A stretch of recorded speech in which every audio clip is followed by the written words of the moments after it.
nareo nge ny champion ny fampiasana ny fitaovam-panjakana natapenana fotsiny ary ny tomobily-panjakana plaque rouge iny hovaina fampiasana ianareo nge no miditra anatin'ny sekoly-panjakana sy mizarazara ny zavatra mifanjakany re mivatitsiny zo reny nge ataonareo fitaovana fanaovana zany hoe ohatra malahelo kely any zareo amin'le asa soa atao amin'le vahoaka zany le fizarana kely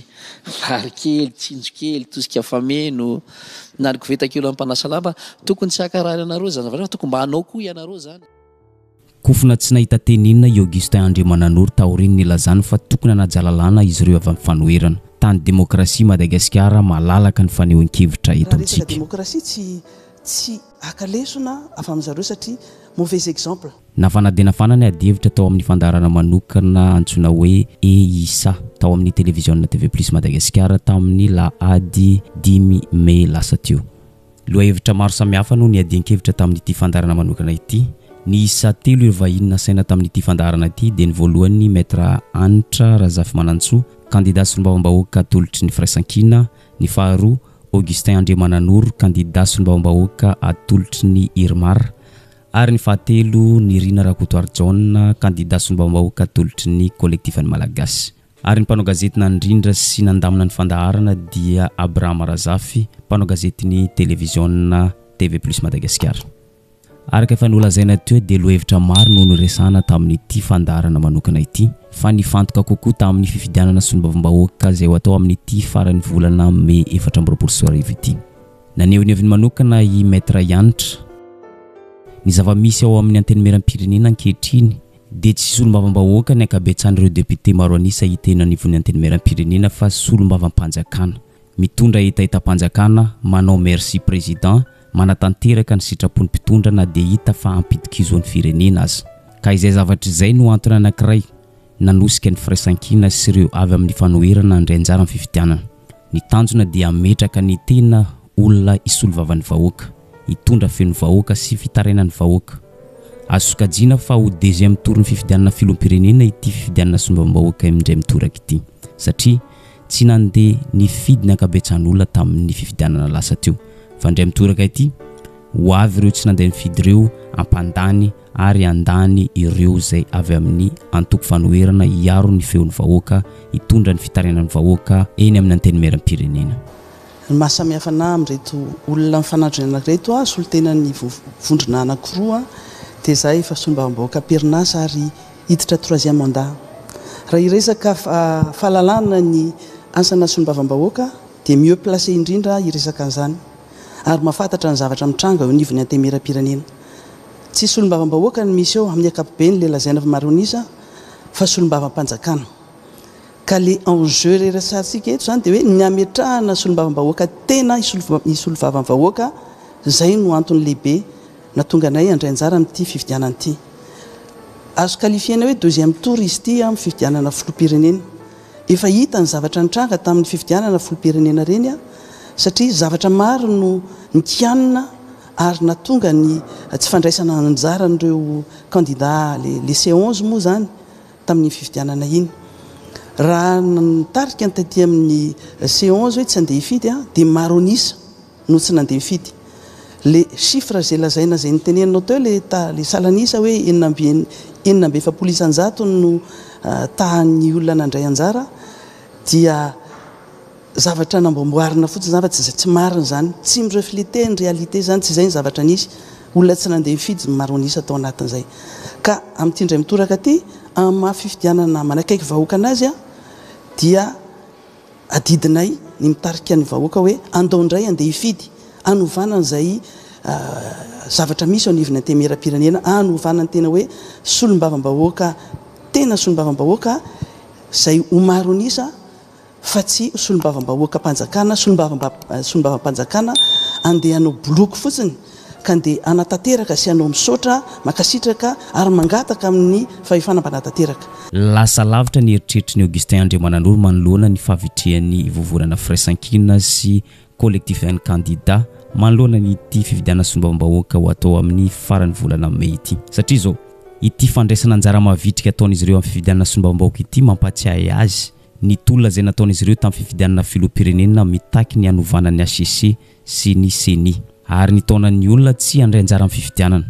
Ankehitriny nefa izy ireo mitona olona indray andrainjara fifidianana raha ny amin'ny Augustin Andriamananoro manokana dia tsy misy fahamatorana izy ireo avy amin'ny fanoherana ary zay tsy fahamatorana zay dia tsy mifandraika velively amin'ny firenena mandala ny demokrasia ho izy noho izany raha tena te andalana zany demokrasia zany ny avy amin'ny fanoherana dia tokony manana fahamatorana ara-politika ho izy ary nanao antsoavo mihitsy Augustin Andriamananoro mba anajana ny lalam-panorenana na dia fantany ara tsy manaja lalam-panorenana ity fitondrana zay arovany faritra rety zay fity ka le fahamatorana zany a ifonako amin'ny anabaviko ato fa mba tokony mazava zany nareo hoe rehefa tena andehitsika amin'ny lalana zany demokrasia zany a dia mba manana fahamatorana teneka toy hoe misy lalam-panorenana lalàna velona atsaitsika izay lalam-panorenana izay satria io no mifeh ny fitsipodalao zay ipetrahany reo androm-panjakana rehetrareo tsy maintsy eketsika zany aloha zay androm-panjakana mahefa eo aloha voalohan'izany a ny fitsarana avy momba lalam-panorenana eo ihany koa ny voamera mahaleo tena momba fividianana na seny ny zavatra ataoko hoe mba ny voatra kely angamba raha ataoko hoe mba hidirako andrareo ankehitriny dia efa mba nanaiky indray zareo zany ireo zavatra efa nitsipahany teo aloha za mino fa na le fanoherana zany rehefa aoriana ihany koa mba mety efa mba hisy fiovana ihany koa satria mba hanomboka ho resy lahatra ihany zareo angamba ny atsoatsy a rehefa mahatsapa fa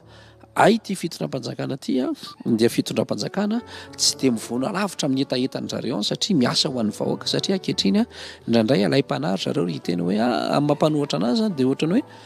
ny fitondram-panjakana zay niainga tany amin'ny vahoaka satria fifidianana ihany koa na miatrano mpitondra fanjakana teo a dia indraindray alay-panary zareo hiteny amin'le fanoherana zay hoe tsy erona loatra amin'izay safidy ny vahoaka zay a ny fahifanam-panatanteraka iny ihany no ela fa nahazo valin-kafatra mafonja i Augustin Andriamananoro taoriny ny lazany fa tany tandalana ary tokony hanaja demokrasia ny avy amin'ny fanoherana raha ny eno sy nanaraka ankaiky ny faneho-kevitry Augustin Andriamananoro i Nirina Rakotoary John candidat sombam-bahoaka natolotry ny kolektif ny Malagasy dia mahita fa ohatrany hoe ity fitondrana ny Rajoelina ity no modely amin'ny demokrasia nefa izy ireo izy no tena fahavalon'ny demokrasia ohatra azo tsapain'ny tanana nomeny dia zao nampatsiahiviny fa efa ndroa na ny telo nanonga-panjakana ity fitondrana tarina ny Rajoelina ity ny voalohany nanongana ny filohana ny teny meran-doolona dia i Hermana Razafimahify nanongana ny filohana ny teny meram-pirenena dia i Christine Razanamaso tsisy amin'ny fomba ara-dalàna izany fanonganana androm-panjakana zany arak'izany diso ny fidraddradrana na fivoizana hoe manaja ny lalam-panorenana ity fitondrany any Rajoelina ity fa nadalana saim-bahoaka fotsiny ny fitenenana hoe manaja demokrasia ity fitondrana ity no raisiny ohatra mazava ihany koa ny fandikan-dalàna zay tsy dia tsikaritry ny mpanaraka toedra raha-pirenena dia ny fitondrany anaran'ny filoham-pirenena ao amin'ny vovonana iraisan'izy ireo dia ny vovonana Iry Mirara izay isika rehetra miaraka amin'ny Andry Rajoelina fandikan-dalàna ny fitondrana ny anaran'ny filoham-pirenena Andry Rajoelina ao amin'ny vovonana Iry Mirara ndao hoe noho itsika ny valin-kafatry ny Nirina Rakotoary John mivantana amin'ny Augustin Andriamananoro sy ireo mpomba ny fitondrana Andry Rajoelina rehetra rehefa mieno ny monsieur le ministre Augustin Andriamananoro sika dia ohatra ny izy ny rainy demokrasia eto amin'ity firenena ity ohatra ny adinodino le tantara satria raha kely indrindra intelo ianao nareo tao amin'ny TGV nanonga-panjakana teto amin'ity firenena ity aoko ka tsy ho adinontsika tantara tompoko iza moa ny anaran'le vovonana misy anao monsieur le ministre azafady ny vovonana maro anisa tompoko le izy rehetra azafady to miaraka amin'ny Andry Rajoelina izay zao dia efa hitantsika fa manitsakitsaka ny lalam-panorenana satria zao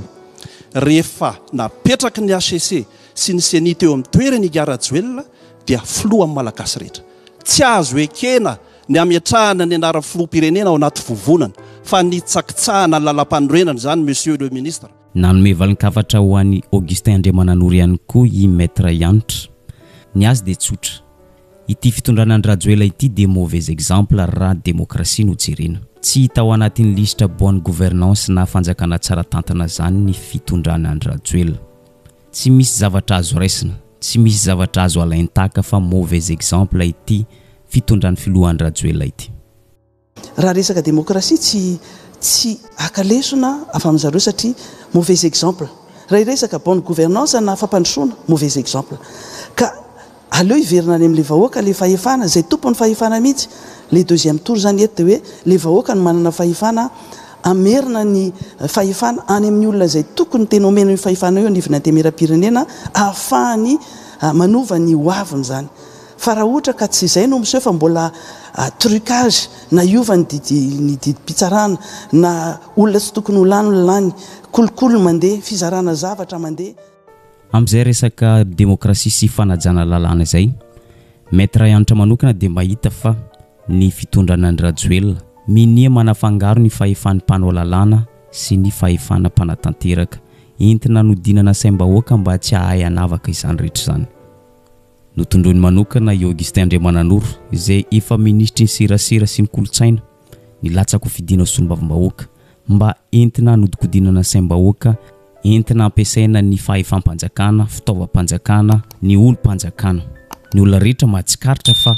mampiasa fahefam-panjakana ireo kandida iry mirara manao asan'ny mpanatanteraka toy ny mizara koveta orange, vary masaka, sy ireo kojakoja maro samihafa ho ampiasain'ny vahoaka mandritra ny fifidianana entina nodikodinana ny safidin'izy ireo. Ny tena loza amin'ireny fizarana ireny dia ampiasain'izy ireo ny sekolim-panjakana, birao-panjakana. Izany rehetra izany dia fandikandalana ary ny tena mampalahelo dia ireo tompon'andraikitra voalohany amin'ny fikarakarana ny fifidianana toy ny CENI, HCC dia minia mikipi maso mody tsy mahita ny zava-misy. Tsy izay ministra ary fahefana-panatanteraka ria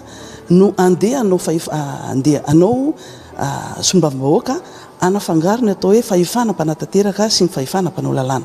Efa trany am-piandohana no efa diso mihitsy zany le hoe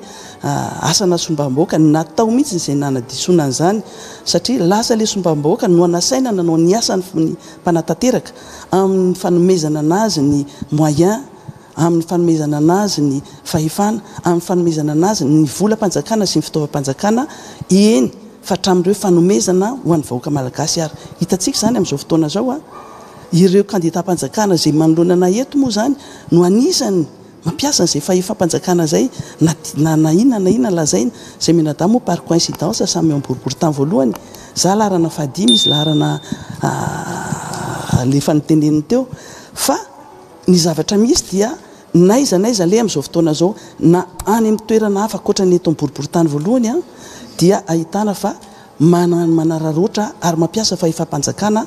ny mpitondra fanjakana. Tsy manaiky an'izany fanehoan-kevitry maître Ianatra zany Augustin Andriamananoro satria ny kandida iry mirara dia manara-dalàna, mahafantatra tsara ny zavatra azo atao sy ny tsy azo atao. Nanome ohatra manokana ny an'ny tenany Augustin Andriamananoro tamin'ny maha-ministra ny serasera sy ny kolotsaina azy rehefa tanapa-kevitra fa hilatsaka ho fidiana solombavam-bahoaka dia nanaja lalàna izy. Profon'izany hoy izy dia nametra-pialàna izy tamin'ny maha-ministra ny serasera sy ny kolotsaina azy toy izany ihany koa ireo ministra hafa hoy izy. Izany hoe manaja lalàna ny avy eo amin'ny iry mirara. Diso ny filazana fa mampiasa fahefam-panjakana, fitaovam-panjakana na mampiasa olo-panjakana. Hitam-poko hitam-pirenena ary hitan'ny vahoaka malagasy rehetra zany fa tsy misy ny fandekan-dalàna zay ataon'ny vovonana iry mirara. Ka ataoko hoe diso be nga miary tsy resy lahatra mihitsy amin'ny teny anabaviko ato amin'ny lasa hoe kandidat-panjakany, fahefam-panjakany raha ny tenako angambany ataoko hoe tsara toerana milaza an'izany satria vao nametraka ny taratasy rotsaka ho fidiana ho solombavam-bahoaka Madagasikara dia ny zavatra nataoko voalohany aloha dia nametra-pialàna teo amin'ny toerana ny andraikitra maha-ministry ny kolotsaina sy ny serasera ny tenako ary fatapahoaka izany zavatra izany satria natao taratasy ara-dalàna. Tsy misy zany fahefam-panjakana azoko hoe verina azoko ampiasaina. Tsy marina koa ny filazana fa hoe ataoko hoe mety misy alay-pananga tsy fantatro sy ny ambadika any fa raha ny tenako manokana ny jerevako zany satria miona fa mitovitovy an'izay daholo izay ministra ny ovon'ny gouvernemanta dia mitovy tsy misy tombo sy ala amin'ireo kandidat rehetrarehetra fa ao anatiny voafeny lalàna rehetrarehetra mikasika amin'ny fifidianana tsy afaka ampiasa na fitaovam-panjakana na trano-panjakana eny na ny olo-panjakana aza dia tsy azo ataony mampiasa ny zavatra zany fa manaja ny lalàntsika tsy ho adala ny vahoaka malagasy ankehitriny fa mitazana antsika ihany koa ary mino fa efa mba azo famatorana ry zareo nga mba ny atoato tsy maintsy naka ohatra mivaingana amin'ny fandekan-dalàna sy fanapara-pahefana, fampiasana fahefam-panjakana, fitaovam-panjakana, fampiasana olo-panjakana zay ataon'ny iry mirara i kandidat Nirina Rakotoary John taoriny nandavany Augustin Andriamanandrory ny fisiny zany rehetra zany. Ohatra ny raisiny tamin'izany dia zao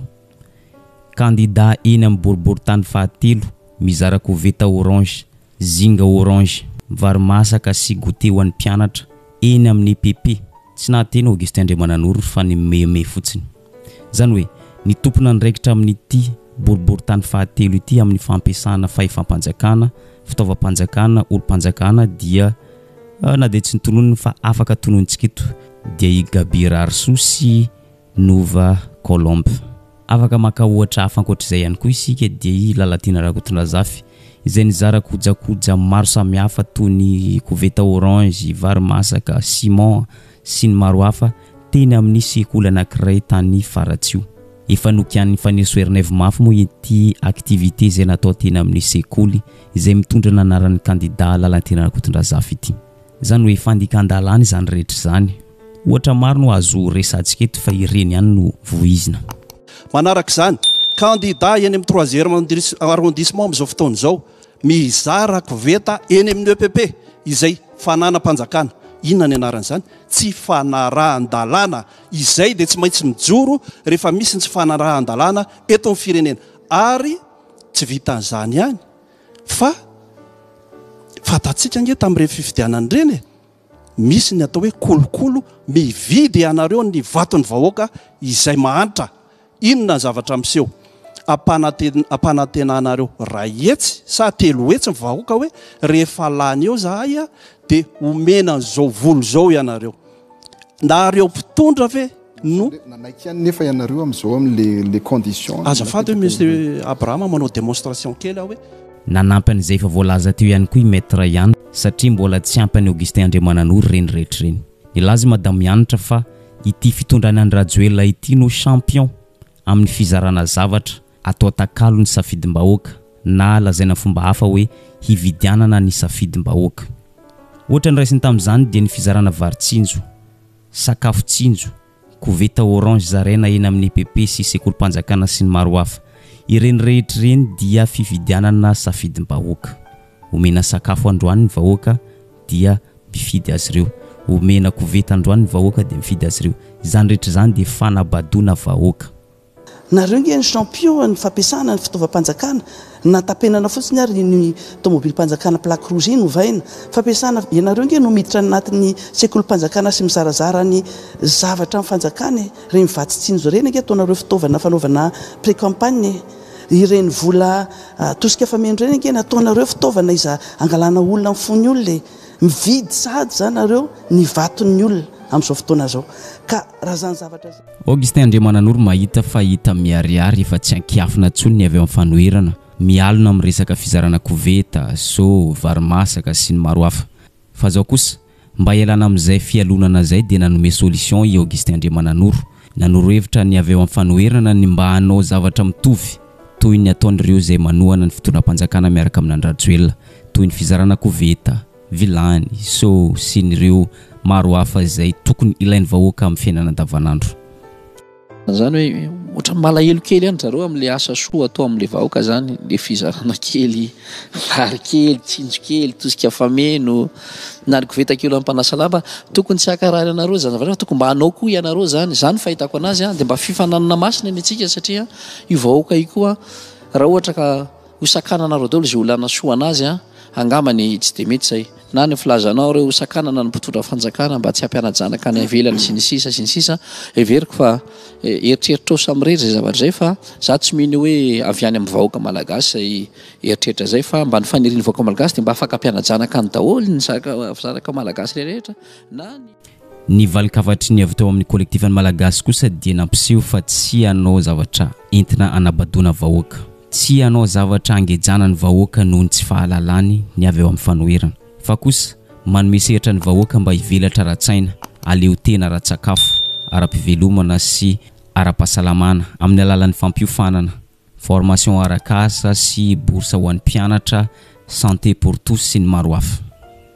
Kofina tsy natery Augustin Andriamanandrory ndao enotsika ny valin-kafatry ny avy eo amin'ny fanoherana avy eo amin'ny kolektifan'ny malagasy. Nitenen'ny Monsieur le Ministre hoe mba manaova ozy ohatranay fa aza mialona le kovety dia mba hiteny aho hoe eny boriboritany fahatelo tompoko dia manolotra fampiofanana marobe izahay tahaka ny fianarana manao savony ary tiako milaza aminao fa mpianatra amin'izany dia efa misy manondrana n'izany vokatra izany amin'izao fotoana izao ary eo ihany koa ny tetikasa maro tahaka ny permis pour tous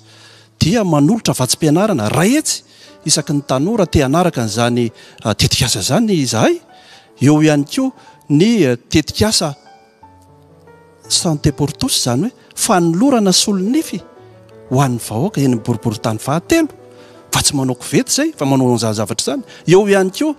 ny resaka sécurité pour tous satria fantatra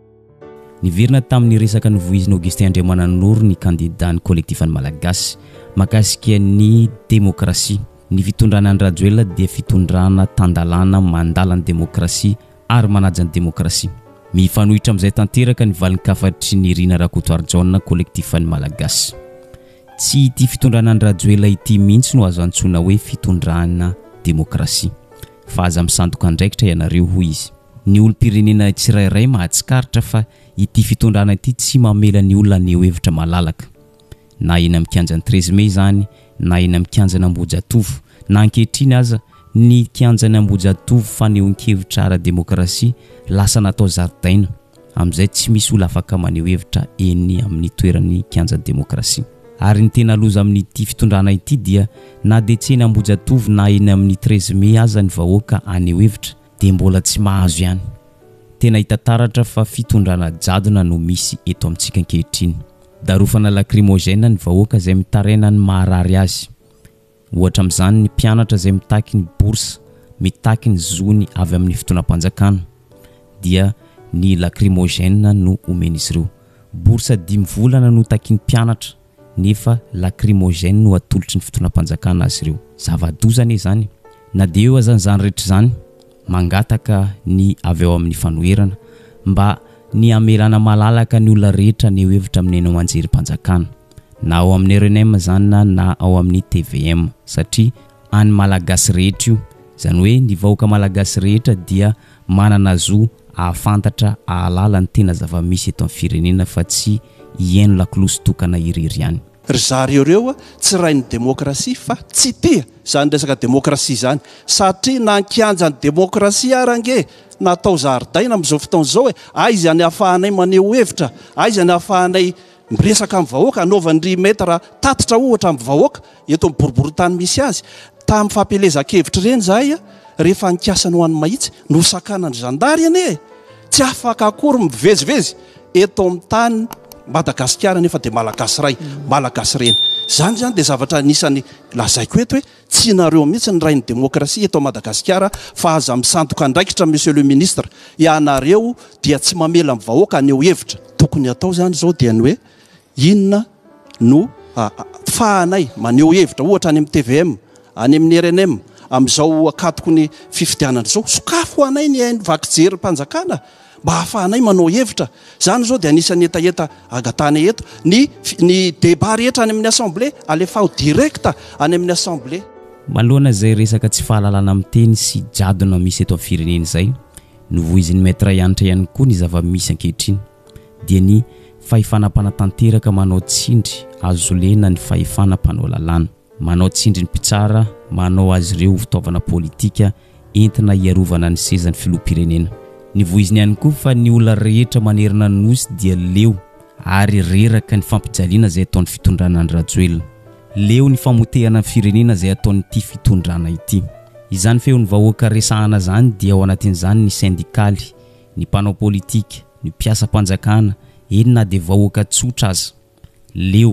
leo tanteraka nyity fitondrana ity dia fahefana anankiray tokana ny eto amin'ity firenena ity ny fahefana mpanatanteraka manindry ary maka manao fitaovana ny fahefana mpanao lalàna ny fahefana mpanatanteraka manindry ary manao fitaovana ny fahefana ny mpitsara ka izay zavatra zay azotsika hovaina ao anivony antemeram-pirenena amin'ny alalany fahazahoana izay maro nisy ao anivon'izany antemeram-pirenena zany ary hitatsika fa ny olona rehetra izay miresaka na amin'ny anao manjery na mpanao politika na mitarika syndikaly na mpiasa-panjakana na iza amin'izao fotoana zao dia milaza daholo fa leo an'izao fitondrana manao didy jadona ary manao ohatrany tsy misy ny malagasy fa ry zareo ihany no tena hoe tompony eto amin'ity firenena ity. Tototra izay fanehoan-kevitra maro samihafa miaraka amin'ny pirofo izay Augustin Andriamananoro ka tsy mahita izay havaly intsony. Na dia izany tsy nijanona nijery fotsiny izy fa tsy maintsy nivoaka tamin'ny fahanginany ihany namaly ireo rehetra izay nolazaina teo. Raha ny amin'ny manokana dia diso ny filazana fa voatohitohina ny fanehoan-kevitra sy ny demokrasia eto amintsika. Pirofo mazava hoy izy ity fandaharana amin'ny TV+ ity izay manamarika fa malalaka ny fanehoan-kevitra eto amintsika. No dia tsy hita ary no dia ny fanina resaka fanehoan-kevitra eny amin'ny hainao manjerim-panjakana RNM TVM na dia ministry ny serasera sy ny kolontsaina aza izy. No dia ny fanina ihany koa ny daroka lacrymogène izay noresahana teo ho an'ireo olona izay say miteny ny zava-misy, ho an'ireo olona izay say mitaraina ny maharary azy ireo. No dia ny fanina ny daroka lacrymogène ho an'ny mpianatra izay mitaky bourse 10 volana, mitaky ny zony amin'ny fotoanam-panjakana. No dia ny fanina ihany koa ny resaka feraik'ongo sy ny maro hafa. Ny safidy ny resaka zavatra hafa izy. Ny resaka ny vina 12 sy velirano ny filohan'ny Rajoelina, ahoana ny fomba hanatanterana an'izany ary fomba ahoana no ahafahana mampijoro ny fanjakana tsara tantana manaja ny soatoavina malagasy sy ny maro hafa. Ary nanao antsoavy ny fanoherana mihitsy izy mba hanohana ny filoham-pirenena amin'ny vina 13 ahoana natanterahana ny fanjakana tsara tantana ao anatin'izany ihany koa ny fanajana ny soatoavina malagasy sy ny maro hafa. Ia, fa afaka metsika fahafapo ny anabavintsika maître Yantra raha ohatra mananao ambara fa eto sika moa izy ity mivelatra ny fanehoan-kevitra ary mba antsoina ny voalazany Zandrila ny Rina Couture John izay milaza teo hoe ohatra ny voatotoana fanehoan-kevitra eto Madagasikara za mino fa na izao zavatra zao fa endrika isika ny fahalalahana zao, endriky ny demokrasia zao ary isorako ny TV+ Madagasikara satria hatreto dia maro lafy tokoa ny fanehoan-kevitra eto amin'ity hainao manjery ity.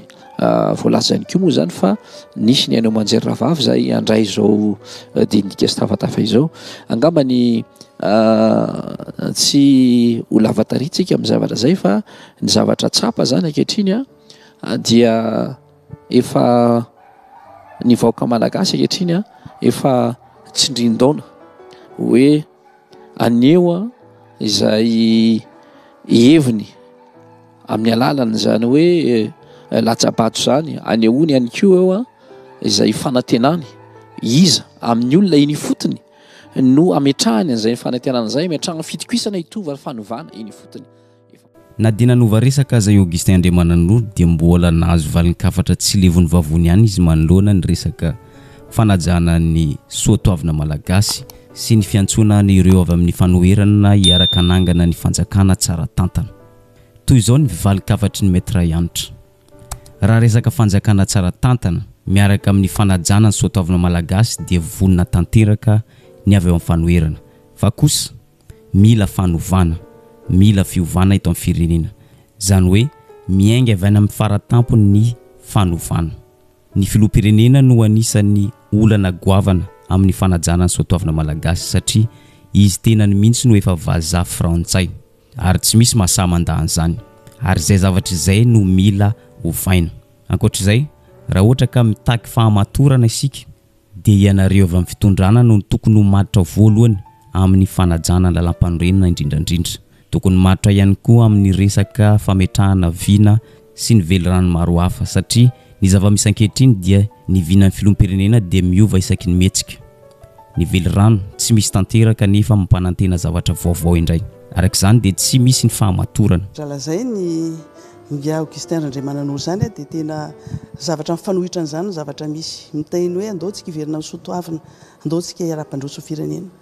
ary andao hanatanteraka an'ilay vinan'ilay filoham-pirenena. Ilay filoham-pirenena misy ange no anisan'ny olana angezabe eto satria filoham-pirenena vazaha ary izay no natonga an'ilay candidat maro tsy nandeha nirozaka. Manana mizaka ny filoham-pirenena frantsay. Madagasikara efa naverina aminy ny fahaleovantenany ary tsy afaka mandana reo fa tena frantsay izy. Ny faharoa manaraka an'izany tsy filoham-pirenena malagasy rehetra izy fa filoham-pirenena ny ampahany malagasy. Raha misy olona mampisara-bazana amin'ny malagasy eto dia ianareo. Ka raha ohatra hiantso anay ianareo hoe andao hiaraka mpandroso an'ity firenena ity dia mila fanovana aloha zany manomboka hatrany amin'ny faratapony. Raha ohatra ka mitady famatorana avy aty ianareo dia ianareo aloha mila matotra voalohany satria na ny vina miova isakin'izay matsiaro ny velirano tsisy tanteraka dia mamorona zavatra hafa fa mpanantenana marobe na mpanantenana ny vahoaka malagasy zay no anisany mahaleo ny vahoaka malagasy sy mahatonga anazy diso fanantenana ary mahatonga ny olona tsy te hifidy intsony ka raha tsy miova zay avany aminareo zay inonay fa tsy sarotra tena sarotra ny anovan'izany dia ohatr'izao ihany ny maly ihany ny androany. Ety amin'ny farany dia tsy maintsy ahitsy ny fomba fijery diso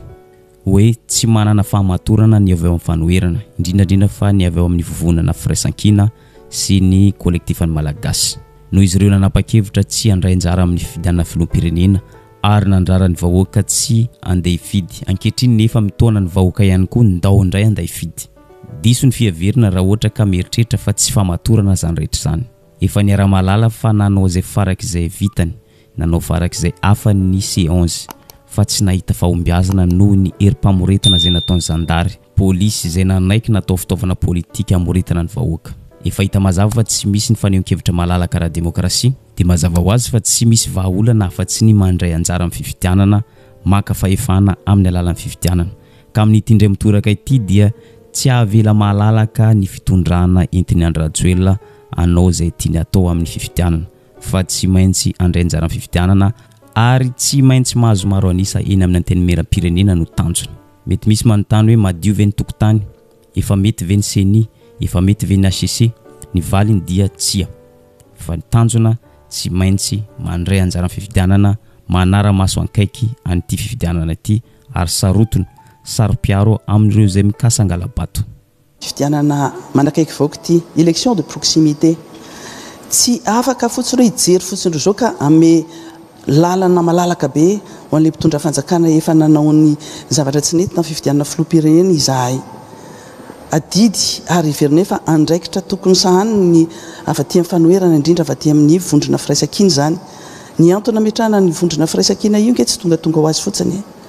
firaisan-kina ao anivony samy antoko zay natsapa fa tsy mety reny fifidianana zay natao reny ary be dia be ny fitakiana zay nitakina zay tsy tanteraka hatramintsika amin'ny teny zao ary samy matsapa daholo koa ny rehetra fa na dia misy ary ny fitakiany tsy fanatanterahana an'izany